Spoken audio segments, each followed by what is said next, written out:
People, tí name. Family, chế name. Family. This is my family. Nó do của chế name. Mother, nia. Mother. This is my mother.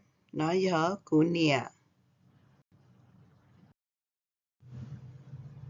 Father, tí. Father. This is my father.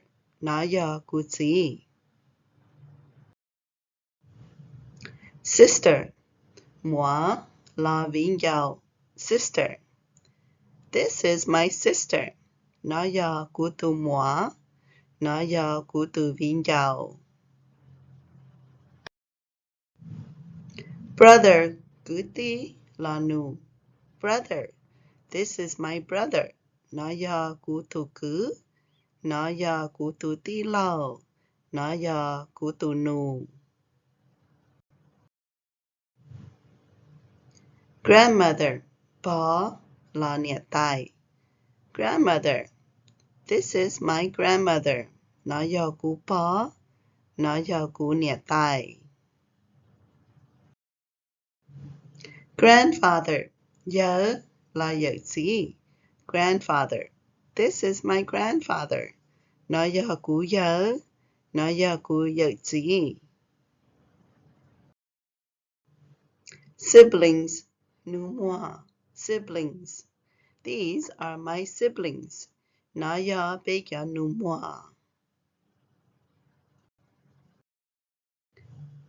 Uncles, tí lo, tí giờ, đã lâu. Uncles. This is my uncle. Nó do của từ tí lo. Nó do của từ tí giờ. Nó do của từ đã lâu. Aunt. Nè lo, nè giờ, nè đã lâu. Aunt. This is my aunt. Nó do của từ nè lo. Nó do của từ nè giờ. Nó do của từ nè đã lâu. Me. Cool. Me.